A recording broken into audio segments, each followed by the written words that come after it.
Good evening friends.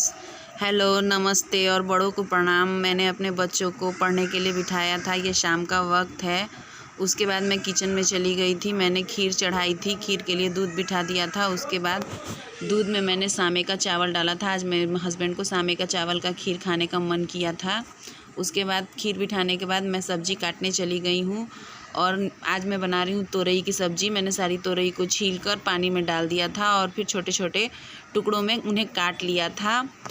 और friends, मुझे आपसे ये कहना है कि प्लीज़ मेरे चैनल को सब्सक्राइब करें, लाइक करें, शेयर करें और कमेंट करें।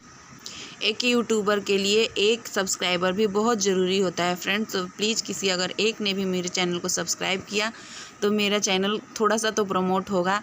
उसके बाद मैंने मिक्सी के बर्तन में काजू, किशमिश और बादाम डालकर और मखाने डालकर पीस लिया था। उसके बाद उसे मैंने खीर में डाल दिया था और उसके बाद चीनी डाल दी थी और इस तरह से मेरी खीर पक गई थी। और उसके बाद मैंने देखिए सब्ज़ी काट लिया है और सब्ज़ी को अब मैं छौंकूँगी। तो मैंने गैस पर एक कढ़ाई चढ़ा दी है और उसमें सरसों का तेल डाला है। हमारे बिहार में अक्सर खाने सरसों के तेल में ही बनते हैं। उसके बाद मैंने उसमें मेथी डाली है, 10 दाने। मेथी को चटकने तक मैंने इंतज़ार किया है।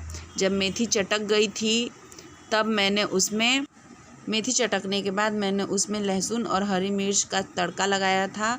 तड़का अच्छी तरह से पकाने के बाद मैंने उसमें प्याज डाला है। प्याज को भी मैंने 2-3 मिनट भूना है और भूनने के बाद मैंने अपनी तोरई डाल दी है। तोरई डालने के बाद तोरई को 5 मिनट सौते किया है। उसके बाद उसमें मैंने नमक और हल्दी डाल दी है और ढक दिया है और फिर ऐसे ही मैं उसे भाप में ढक कर पका लूँगी। तो ये देखिए फ्रेंड्स, मेरे तोरई ने कितना पानी छोड़ा हुआ है। तो मैं इसे पानी जलने तक पका लूँगी। उसके बाद मैंने आटा गूँध लिया था और रोटियां भी बनानी मैंने स्टार्ट कर दी है, ताकि जब तक सब्ज़ी बने तब तक साथ साथ में मेरी रोटियां भी बन जाए। तो ऐसे ही फ्रेंड्स, मैंने एक एक करके अपनी सारी रोटियों को सेक लिया है और मैं रोटियां बनाती जाऊंगी और इधर सब्ज़ी को भी चलाती जाऊंगी ताकि मेरी सब्ज़ी भी जले ना। तो फ्रेंड्स, दोनों तरफ काम करने से खाना जल्दी बन जाता है। मैं जल्दी जल्दी एक तरफ सब्ज़ी भी बना लेती हूँ हर रोज़ और एक तरफ रोटियां भी बना लेती हूँ। इससे क्या होता है कि मेरा थोड़ा समय बच जाता है और दोनों तरफ मेरा काम चलता रहता है, जिससे कि मेरे काम में मुझे आसानी होती है और काम जल्दी ख़त्म होने के बाद जल्दी खाना पीना भी निपट जाता है। तो मैंने खाना खाने वाला वीडियो मैंने शूट नहीं किया है फ्रेंड्स, क्योंकि यहाँ पे सभी को कैमरे में आने का मन नहीं होता या फिर सभी को कैमरे में आना पसंद नहीं होता है। तो फिर सभी लोग कैमरे में नहीं आना चाहते हैं। इसीलिए जब मैं खाना वाना खिलाती हूँ या फिर सबके लिए खाना लगाती हूँ तो मैं आप लोगों को नहीं दिखाती हूँ, क्योंकि यही रीज़न है कि मुझे ये सब दिखाना मतलब अलाउड नहीं है। और फ्रेंड्स, हमारे यहाँ गर्मी बहुत ज़्यादा थी। ये फ्रेंड्स, मेरी तोरई की सब्ज़ी बन चुकी है और ये रोटियां भी मेरी बन चुकी हैं और ये मेरी ससुर जी की थाली लग चुकी है। मेरे ससुर जी खीर नहीं खाते हैं, इस वजह से मैंने उन्हें खीर नहीं दिया है। और आ जाइए फ्रेंड्स, आप लोग भी खाना खाने, तो खाना खा लीजिए।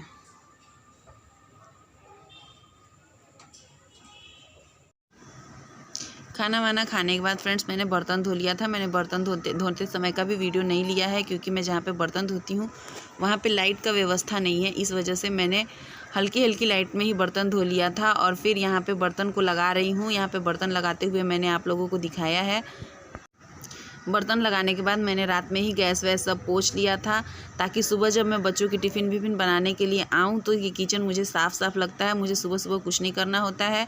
इसी वजह से मैं सारी साफ़ सफाई अपनी रात में ही निपटा कर सोती हूँ। रात में निपटा कर सोने से सुबह की जल्दबाजी में भी सब चीज़ साफ़ मिलती है और काम भी जल्दी निपटता है। इस वजह से मैंने गैस को भी रात में ही साफ़ कर लिया है। तो ये देखिए फ्रेंड्स, मेरा गैस साफ़ हो चुका है। अच्छी तरह से मैंने पोंछ लिया है। सो फ्रेंड्स, लग रहा है ना मेरा गैस और चूल्हा सब चकाचक। और फ्रेंड्स, आप लोगों को यहाँ पे एक टेबल दिख रहा होगा, तो मैं खाना टेबल पर बनाती हूँ। मेरे यहाँ पे किचन काउंटर नहीं है, तो एक टेबल पर ही मैं खाना अपना बना लेती हूँ और रोज़ का खाना मैं इस टेबल पर ही बनाती हूँ। सो फ्रेंड्स, ये क्लिप नेक्स्ट मॉर्निंग की है। नेक्स्ट मॉर्निंग मैं सुबह 5:30 बजे उठी थी और मैंने अपना छत को झाड़ू मार रही हूँ। यहाँ पे बच्चे खेलते हैं और वो इतना ज़्यादा गंदा कर देते हैं कि छत को हर रोज़ झाड़ू लगाना होता है। बस यही है कि हर रोज़ मैं ही झाड़ू नहीं लगाती हूँ। हम 4 देवरानियाँ जेठानियाँ हैं, तो कभी कोई छत को झाड़ू लगा लेता है। तो मैं छत को झाड़ू लगा ले रही हूँ और छत को अच्छी तरह से साफ़ कर लूँगी। सुबह सुबह का टाइम है फ्रेंड्स, अभी धूप नहीं हुई है, इस वजह से सुबह सुबह में छत पे झाड़ू लगाना आसान होता है। धूप होने के बाद धूप में जाकर छत पे झाड़ू लगाने का मन नहीं करता है, इसी वजह से ये सारे काम मैं अधिकतर सुबह सुबह ही कर लेती हूँ।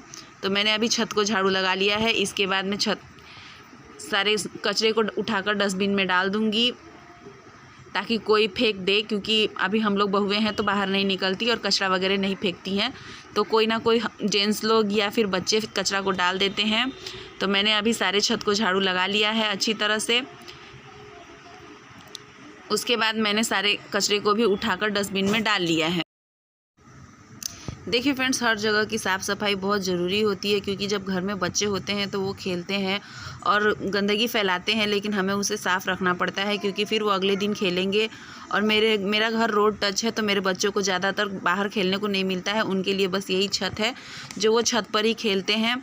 अधिकतर शाम को वो छत पर खेलते हैं और यहीं पर वो लोग अपना जो करना होता है वो करते हैं, तो इस वजह से छत गंदा हो जाता है। छत को झाड़ू लगाने के बाद मैंने सीढ़ियों को भी झाड़ू लगा लिया था, क्योंकि सीढ़ियों पर भी कचरा फैल ही जाता है, धूल मिट्टी आती रहती है। अभी सारी खिड़कियों पे हमारे यहाँ खिड़की दरवाजे नहीं है, मतलब कि दरवाजे नहीं लगे हुए खिड़कियों पर, तो धूल मिट्टी आती रहती है, तो फिर सीढ़ियों को भी झाड़ू लगा लेना सही ही होता है।